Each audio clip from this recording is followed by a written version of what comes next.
Assalamualaikum warahmatullahi wabarakatuh. Perkenalkan, nama saya Ramadhani Rahman dengan NIM 25044111527 dari kelas 2K Program Studi Informatika Fakultas Teknik Komputer Universitas Cokro Aminoto Palopo.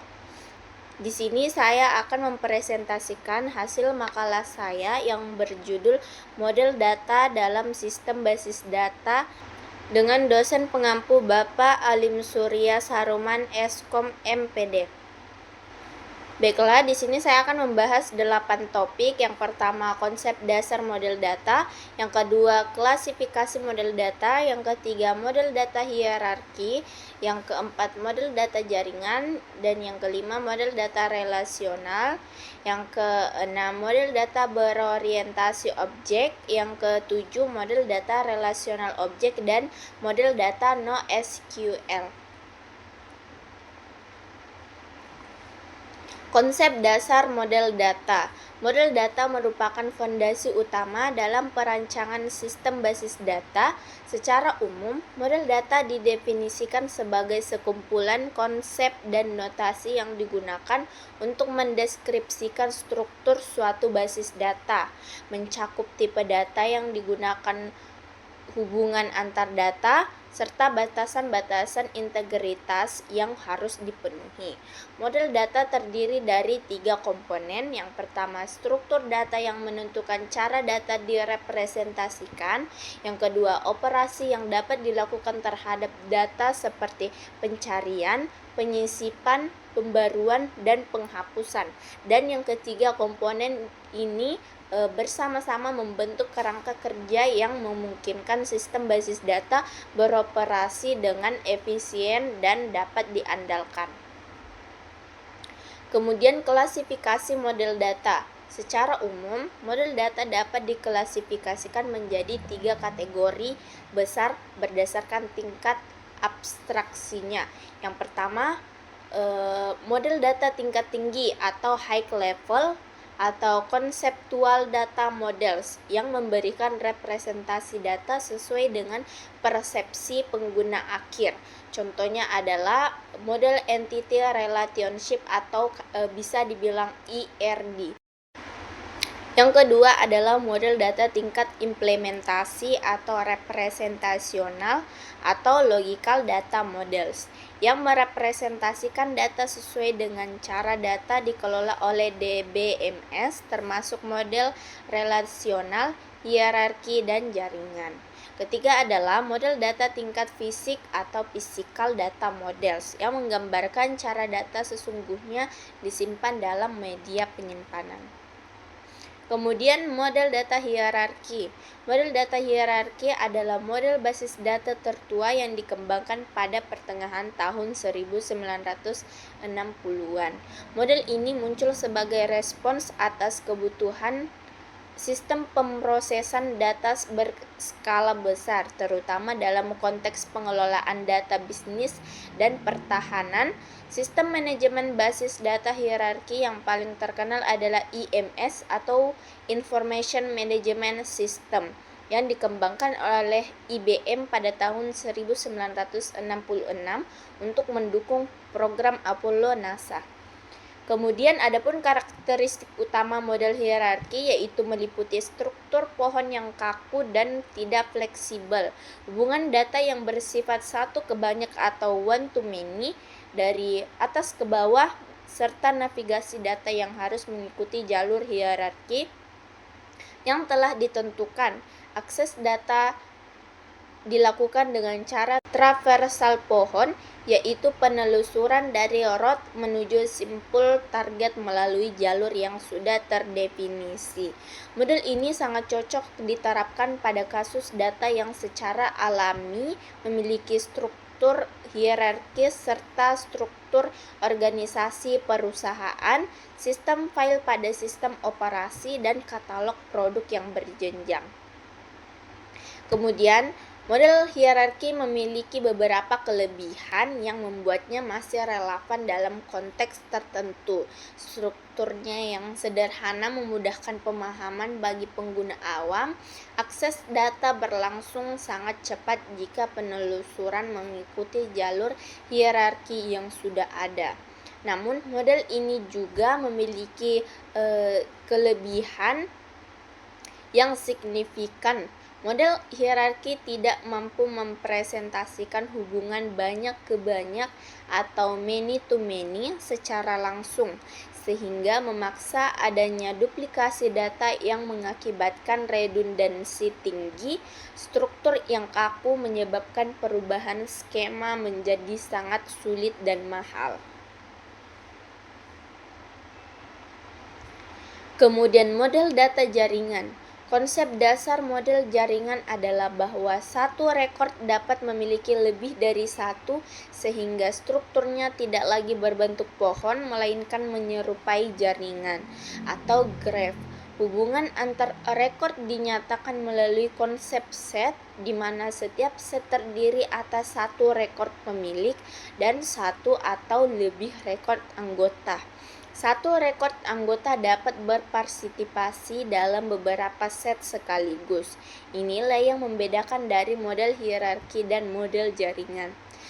Adapun karakteristik dan evaluasi model jaringan, yaitu model jaringan memungkinkan representasi hubungan data yang lebih kompleks dan realistis dibandingkan model hierarki. Redundansi data dapat dikurangi secara signifikan karena satu rekor dapat dirujuk dari berbagai rekor lainnya tanpa perlu digandakan. Akses data lebih fleksibel karena dapat dilakukan melalui berbagai jalur yang berbeda. Kemudian model data relasional.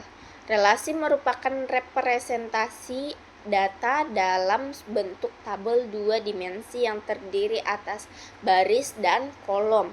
Setiap relasi memiliki nama unik suatu basis data. Atribut adalah kolom dalam suatu relasi yang mempresentasikan properti atau karakteristik dari entitas yang dimodelkan. Setiap atribut memiliki domain, yaitu himpunan nilai-nilai yang diizinkan untuk atribut tersebut. Tupel adalah satu baris dalam relasi yang memiliki satu instance atau kejadian dari entitas. Kemudian primary key adalah atribut atau kombinasi atribut yang secara unik mengidentifikasi setiap tupel dalam relasi, sehingga tidak boleh bernilai duplikat maupun nul. Foreign key adalah atribut dalam satu relasi yang nilai-nilainya merujuk ke kunci utama relasi lain, digunakan untuk menyatakan hubungan antar relasi. Kemudian model data relasional juga memiliki kelebihan dan kekurangan. Model relasional memiliki sejumlah keunggulan yang menjadikannya model yang paling banyak digunakan hingga saat ini. Independensi data yang tinggi memungkinkan perubahan struktur fisik tanpa mengubah program aplikasi. Bahasa SQL yang deklaratif memudahkan pengguna dalam mengakses dan memanipulasi data tanpa harus mengetahui cara data disimpan secara fisik. Di sisi lain, model relasional juga memiliki keterbatasan untuk data atau dokumen dengan struktur tidak beraturan. Model relasional kurang optimal, performa dapat menurun signifikan ketika menangani volume data yang sangat besar karena operasi join antar tabel yang mahal secara komputasi. Skalabilitas horizontal yang terbatas menjadi kendala dalam era komputasi terdistribusi modern. Kemudian model data berorientasi objek. Model data berorientasi objek muncul pada dekade 1980-an seiring dengan semakin luasnya adopsi paradigma pemrograman berorientasi objek dalam pengembangan perangkat lunak. Para peneliti menyadari adanya kesenjangan semantik antara model relasional yang berbasis tabel dengan objek-objek yang digunakan dalam bahasa pemrograman berorientasi objek seperti C++, Java, dan Smalltalk.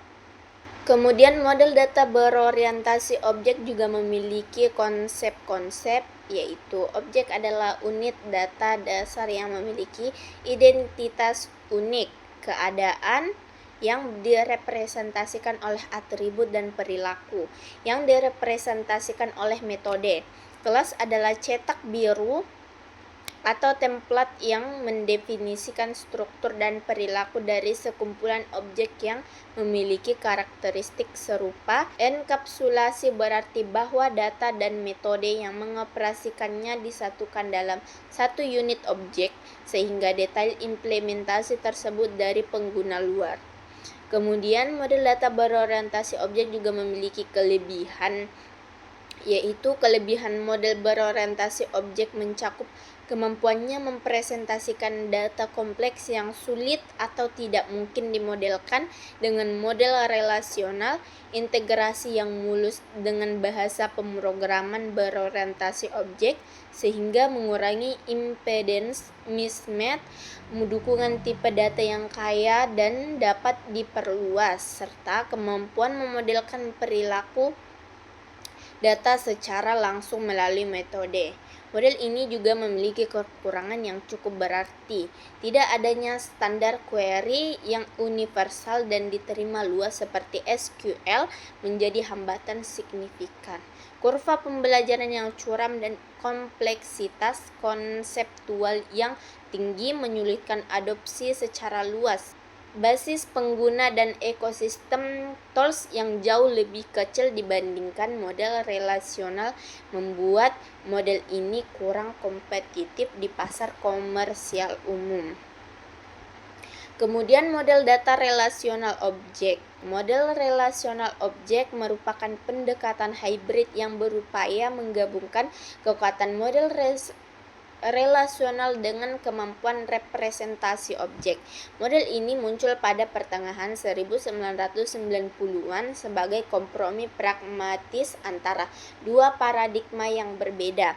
Kemudian model data relasional objek juga memiliki kelebihan, yaitu kelebihan model relasional terletak pada kemampuannya memanfaatkan investasi yang sudah ada dalam teknologi relasional sekaligus memperluas kemampuan representasi data. Pengguna yang sudah terbiasa dengan SQL dapat memanfaatkan fitur-fitur baru secara bertahap tanpa harus mempelajari paradigma yang sepenuhnya baru. Namun, kompleksitas yang meningkat dan inkonsistensi implementasi antar vendor menjadi tantangan tersendiri. Kemudian adapun kekurangannya yaitu memproses data kompleks atau hierarki seringkali lebih lambat dan melibatkan operasi join yang kompleks. Meskipun mendukung objek, model ini masih didasarkan pada tabel terstruktur sehingga kurang fleksibel dalam menangani data yang tidak terstruktur atau sering berubah dibandingkan database NoSQL. Tidak selalu optimal untuk menyimpan data berukuran sangat besar atau tipe data khusus tertentu. Kemudian model data NoSQL. Istilah NoSQL yang awalnya merupakan singkatan dari Not Only SQL mulai mendapatkan perhatian luas pada akhir dekade 2000-an seiring dengan meledaknya pertumbuhan data digital dan kebutuhan sistem yang sangat terdistribusi. Terdapat 3 kategori utama basis data NoSQL yang dirancang untuk mengatasi kebutuhan yang berbeda-beda. Yang pertama, basis data dokumen. Menyimpan data dalam format dokumen semi-terstruktur seperti JSON atau JavaScript Object Notation atau BSON Binary JSON. Setiap dokumen bersifat self-describing dan dapat memiliki skema yang berbeda-beda antar dokumen dalam koleksi yang sama. Kemudian yang kedua, basis data key value adalah jenis NoSQL yang paling sederhana, menyimpan data sebagai pasangan kunci dan nilai tanpa struktur internal yang ditentukan. Kecepatan akses data sangat tinggi karena operasinya hanya berupa pembacaan atau penulisan berdasarkan kunci. Kemudian yang ketiga, basis data kolom lebar atau wide column store atau column family store, menyimpan data dalam tabel yang dapat memiliki kolom yang sangat banyak dan bervariasi antar basis. Kemudian model data NoSQL juga memiliki kelebihan dan kekurangan. Kelebihan utama basis data NoSQL adalah skalabilitas horizontal yang mudah dilakukan dengan menambahkan node baru ke dalam cluster, performa tinggi untuk operasi baca tulis pada volume data yang sangat besar. Kemudian kekurangan NoSQL meliputi konsistensi data yang lemah, kurangnya standar bahasa query yang seragam, serta dukungan terbatas untuk transaksi kompleks. NoSQL juga seringkali sulit dalam integrasi analitik, minim fitur lanjutan, dan memerlukan keahlian teknis khusus untuk pengelolaan data yang terdistribusi. Baiklah, dapat disimpulkan dari hasil presentasi saya, model data memiliki peranan yang sangat penting dalam sistem basis data karena menjadi dasar dalam mengatur, menyimpan, dan mengelola data agar dapat digunakan secara efektif. Setiap model data dikembangkan untuk memenuhi kebutuhan pengolahan data yang berbeda-beda, mulai dari model hierarki yang sederhana dan terstruktur, model jaringan yang lebih fleksibel, model relasional yang paling banyak digunakan karena kemudahan pengelolaan melalui tabel dan SQL, hingga model berorientasi objek serta relasional objek yang mampu menangani data kompleks.